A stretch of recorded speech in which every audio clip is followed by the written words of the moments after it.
Setelah ribuan karyawan PT Sritex di PHK, pemerintah berjanji akan memperjuangkan hak-hak mereka terpenuhi. Wakil Menteri Ketenagakerjaan Immanuel Ebenezer juga akan membantu agar para karyawan Sritex bisa diserap oleh mitra industri lain. Hati kita ada di sini. Tetapi ini bukan perpisahan. Saya percaya kita jangan berpisah di sini. Kita jangan. Kita terus tali silaturahmi ini harus ada. Setuju? Silaturahmi ini harus tetap ada. Jadi itu yang memberi saya kenangan yang terindah.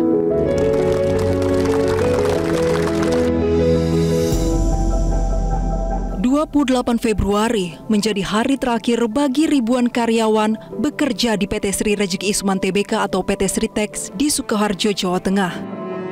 Tangis haru pun pecah ketika mereka berkumpul untuk terakhir kalinya di perusahaan tekstil terbesar di Asia Tenggara yang sudah berdiri lebih dari 58 tahun itu.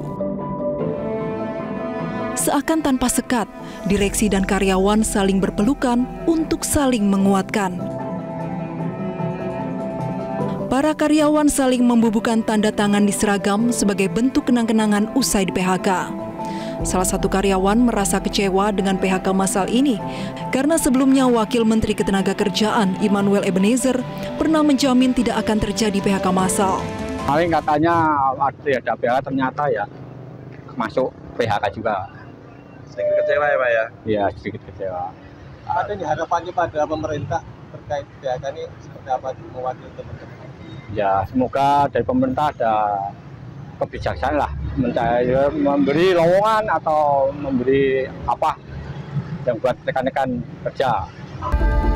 Wamenaker pun merasa prihatin dengan keputusan PHK itu. Namun pemerintah menjamin hak-hak para karyawan terpenuhi. Pemerintah juga akan membantu agar para karyawan Sritex bisa diserap oleh mitra industri lain. Sekali lagi saya ucapkan keprihatinan lah terhadap kawan-kawan buruh Sritex di Sidoarjo sana. Tapi kami sebagai pemerintah tidak mungkin membiarkan situasi ini tidak pasti. Pertama, kita akan memastikan hak-haknya dulu. Hak untuk mendapatkan pesangon itu wajib. Kedua, hak untuk mendapatkan JKP, jaminan kehilangan pekerjaan, dan juga JHT, jaminan hari tua. Nah, kewajiban-kewajiban perusahaan dan kewajiban negara terkait itu semua harus bisa terrealisasi secara cepat, jangan sampai undur-undur gitu. Nah, kedua, kita juga lagi menyiapkan lapangan pekerjaan juga bagi kawan-kawan yang kehilangan pekerjaan, juga para pekerja yang mencari kerja di mitra-mitra industrial kita, khususnya di misalnya di Solo, Boyolali dan sebagainya. Karena kita juga tidak tutup mata dalam persoalan ini. 21 Oktober 2024 lalu, PT Sritex dinyatakan pailit oleh Pengadilan Niaga Semarang. Sementara upaya untuk mempertahankan perusahaan dengan skema going concern gagal hingga akhirnya keputusan PHK terpaksa tetap diambil. Lebih dari 10.000 karyawan PT Sritex di PHK dan 1 Maret kemarin PT Sritex resmi menutup operasionalnya. Tim Liputan Metro TV. Mantan karyawan Sritex mulai menjalankan usaha kecil-kecilan usai di PHK. Salah satunya adalah Sri Cahyaningsih yang kini berjualan es di pinggir jalan demi bertahan hidup.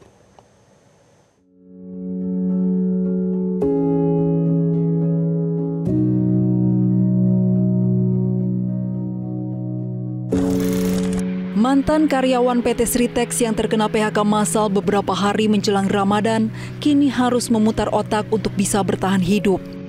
Sri Cahyaningsih salah satunya. Sembari menunggu hak-haknya seperti pesangon dibayarkan, karyawan yang telah mengabdi selama 25 tahun di PT Sritex itu kini berjualan es buah di pinggir jalan sekitar lampu merah Kejaksaan Sukoharjo, Jawa Tengah.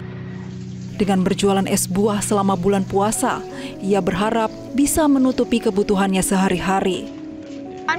Juga ya sok mas sudah tidak bekerja lagi, sudah tidak punya pemasukan. Jadi ini saya jualan es ini biar ada pemasukan sedikit-sedikit bisa untuk kehidupan sehari-hari. Nah, untuk pesangon dan THR apa belum dikasih? Untuk pesangon sama THR itu berlanjut menunggu kurator itu aset-asetnya itu laku dijual gitu. Bukan cuma Sri yang mengharapkan hak-haknya dipenuhi. Ribuan karyawan lainnya juga berharap yang sama karena mereka ingin memakai dana tersebut untuk modal usaha. Sejak 1 Maret kemarin, mereka berbondong-bondong mendatangi kembali pabrik untuk mengurus pencairan dana BPJS Ketenagakerjaan pasca di PHK. Ya, harapannya hak-hak kita sebagai karyawan yang kemarin kena dampak massal, PHK massal, kita haknya semua bisa terpenuhi, bisa cair semua. Setelah ini mendapat jumping buat apa, Bu? Ya nanti buat tambah modal, Mas. Usaha. Kelontong. Iya, di rumah udah ada, tinggal nambah gitu. Batas pengumpulan dokumen untuk pencairan BPJS Ketenagakerjaan terakhir pada 7 Maret nanti.